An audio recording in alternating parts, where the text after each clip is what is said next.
What's up everybody, it's me E-Man from E-Man's Movie Reviews. In early December, President of Marvel Studios Kevin Feige announced the slate of films coming to theaters and shows to Disney Plus in the coming years. During his announcement, he addressed the tragic passing of the late Chadwick Boseman, the decision not to recast the character of T'Challa, and further plans with the Black Panther franchise.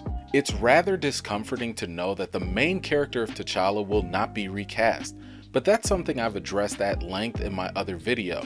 Be sure to check that out. For now, we'll simply have to go with the assumption that Marvel will either regulate his character to operate in the background, or they may even kill him off. While Feige's comments are a bit, maybe intentionally vague, one thing we can draw from it is that Marvel Studios is going to give us a deeper look into Wakanda and the other characters from Black Panther. What exactly does that mean though? Well, let's consider a couple of facts. Black Panther was a record-breaking success from box office numbers to both fan and critical reviews across the board. The cultural impact of the film is undeniable, and it's the only Marvel Studios property that has been nominated for an Academy Award, Best Picture, that wasn't related to visuals, makeup, or audio aspects. To put it plainly, Black Panther is one of Marvel Studios' blue-chip properties in the making. As with any movie that has accomplished similar feats, Black Panther 2 will be met with high expectations. It's not a stretch to believe that fans of Black Panther are going to be expecting Black Panther 2 to be equal, if not better. Unlike previous MCU films that didn't have the option of a spin-off series, Black Panther 2 could benefit from having a Disney Plus series premiere before the film releases. A series could provide more flexibility in regard to the narrative and the absence of Chadwick Boseman. If Marvel truly will not recast the character of T'Challa, then a Disney Plus series can still flourish without him. Odds are that audiences will be willing to watch a TV series that doesn't feature the main character. There's a reason why popular characters like Batman or Superman primarily appear in their own films, and spin-off shows like Krypton or Gotham are regulated to a series format. Neither one of those shows are dependent on the main character's direct involvement. Furthermore, even if a series could operate without Boseman's T'Challa, many fans will head into Black Panther 2 with a heavy heart as they reflect on the loss of Chadwick Boseman. A Disney Plus series about Wakanda could serve as an aid during the grieving process. The series could be used as a way to celebrate the actor and the character in creative ways. The great thing about this move would be that audiences will have more time to process the premature passing of Boseman, and they'll have a warm handoff into Black Panther 2. As a result, a lot of the pressure will be eased and expectations can be better shaped heading into the sequel. Unfortunately, there's still yet another challenge that lies ahead. Based on Kevin Feige's comments, Black Panther 2 is going to use the characters from the previous film and create a story that will focus on the world of Wakanda. Writer-director Ryan Coogler is already working on the film, and it would be an understatement to say that he's going to have a challenge on his hands. It's been reported that while Boseman had been fighting cancer for about 4 years, no one at Marvel knew about it until shortly before his passing. It was also reported that Boseman had a clause in his contract for an option to do Black Panther 3. Thus, we can assume that any plans Marvel may have had for future Black Panther films would have undoubtedly centered around T'Challa's character. Since Marvel won't recast T'Challa, it's back to the drawing board for Coogler. He's either going to have to come up with an entirely new story angle, or he'll have to do some substitutions with the characters. The question now becomes, is a big budget sequel the best place to do some world building and elevate supporting characters? I think the short answer to that question would be no. Marvel could take Coogler's script and convert it into a Wakanda series. If scheduling is a problem, then this could also be a great opportunity for Marvel to bring in a new black, maybe female, director and writer. They could even go the Mandalorian route and bring in a number of black creative directors to shoot each episode as well. This could be a great way to keep the Wakanda stories fresh and not place the entire burden of the Black Panther franchise solely on Ryan Coogler's shoulders. If you're still not convinced that a Wakandan series would be a better option, then let's consider the 3 fundamental functions of the Disney MCU shows. The first function is to do some world building within the MCU. For example, the upcoming Marvel show WandaVision will probably dig deeper into how the world of magic works. If Feige is sincere about exploring the world of Wakanda, then a Disney Plus series is a far better outlet to do that. With an episodic format, audiences will have more time to dig into the rich political and cultural elements of Wakanda. A Disney Plus series could have us looking deeper into the fallout of Wakanda finally opening itself up to the outside world. Maybe we could see what transpired after Thanos' snap, aka the blip, during those 5 years with both T'Challa and Shuri being out of the picture. There are a number of different things that can be addressed with more precision in a series format compared to simply being shoehorned in as a quick mention or two in a movie. The second function of a Marvel series is to build up the supporting characters. Many of the current Marvel shows coming to Disney Plus are made to give a platform for many of the characters that are just simply not high profile. Now, they may be fan favorites like Loki, or veteran Avengers like Hawkeye, or fresh faces like She-Hulk or Ms. Marvel. To be clear, these supporting characters have not reached the point where they could carry their own film titles yet.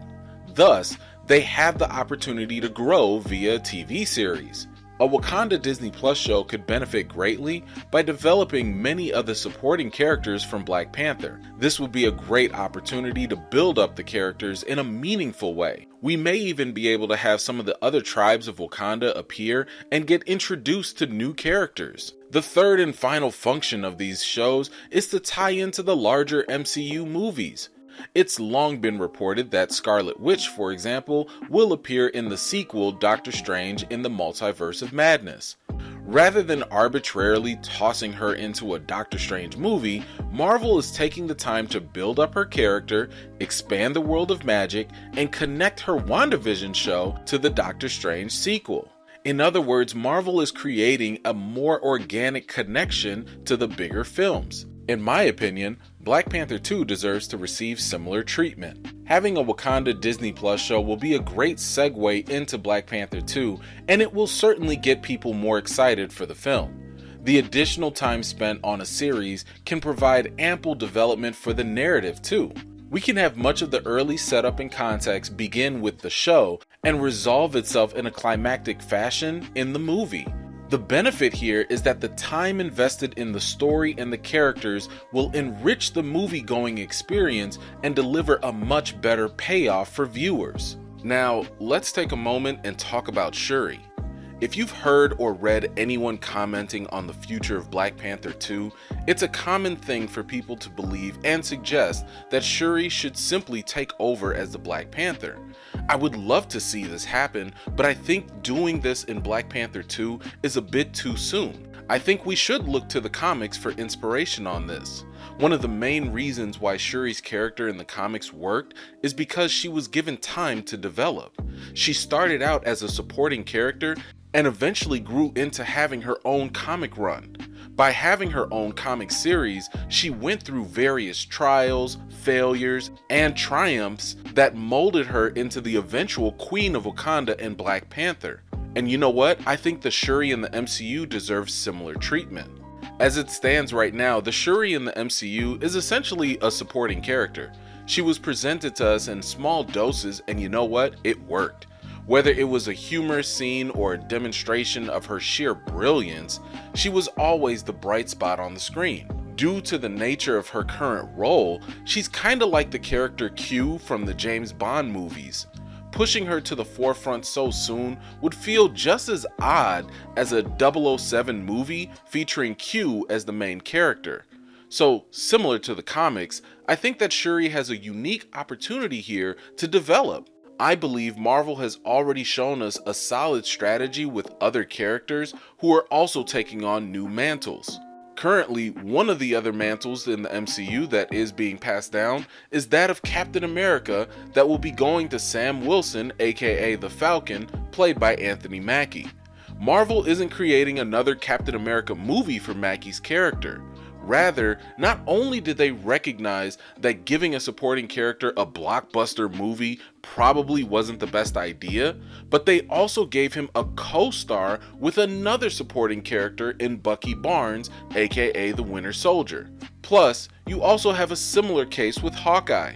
While he is getting his own Disney Plus series, he's also going to be training up his new protege, Kate Bishop. And there's little doubt that Bishop will eventually transition into becoming the new Hawkeye down the road. Both of these examples simply illustrate the point that supporting characters need time to develop before they're given the huge task of headlining a feature film. And I think Shuri would greatly benefit from the increased exposure of a Marvel show. I also think that she deserves it. As mentioned before, the series format can elevate supporting characters, meaning audiences can gain a stronger sense of familiarity and connection to Shuri the same way comic readers did with her character. In addition to that, Shuri would also benefit regarding the narrative because the show could further invest people into the story. If the series delivers a compelling plot and places Shuri as the relatable lead anchor for fans, then the lead up to Black Panther 2 will be less likely to disappoint. We can use a Wakanda series to have a more intimate connection with Shuri's growth and save the cinematic event of Black Panther 2 for a much bigger payoff. Ultimately, if Marvel wants Shuri to become the future, then featuring her in a show would be a really good investment before placing her as the lead in Black Panther 2. Look, in a perfect world, cancer would be eradicated, the thought of recasting T'Challa would be laughable, and Chadwick Boseman would still be here with us. We'd have another Black Panther movie, and we'd all prepare for the cinematic event in great fashion in 2022. However, life doesn't work that way, and we have to play the hand that we're dealt. Despite the loss of Boseman, Marvel Studios has the opportunity to play a winning combination if they decide to change course and give us a Wakanda show on Disney Plus. It should be noted, by the way, that this wouldn't be the craziest idea, nor would it be implausible. When it comes to production, Disney and Marvel approaches their streaming shows very similarly to their feature films. As a matter of fact, some of their Marvel shows in production range to be about $25 million per episode. Some of those shows are 6 to 8 episodes in length, so you do the math. Plus, it's also not unheard of to convert a feature-length film into an episodic series. Just take a look over at DC and Zack Snyder's Justice League project. The famous Snyder Cut is taking on new form, going from film to 4 hour-long episodes. Marvel Studios could easily adapt the revised Black Panther 2 script from Ryan Coogler and break it down into multiple 30-minute episodes.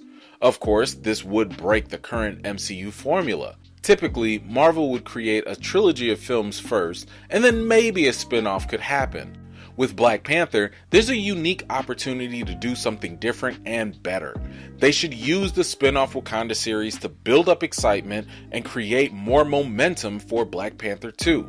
Marvel could feature Shuri as the lead, showcase more stories from Wakanda, and bring us Black Panther 2 at a later date. This would only continue the path of success that the Black Panther franchise has already started. So what do you think about this idea? Do you think that Marvel should postpone Black Panther 2 and build up the characters and stories with a Disney Plus show first? Or do you think they should proceed as planned with Black Panther 2 and just hope for the best? Let me know your thoughts in the comments down below, or if you have any other ideas. If you're new here and you like what you see, don't forget to like this video, subscribe, and don't forget to hit that bell so you don't miss out the next time I drop a video. Thank you so much for taking the time to watch my video. I always appreciate it. I've got more videos and reviews to do for you all, and until next time, I'll see you all later.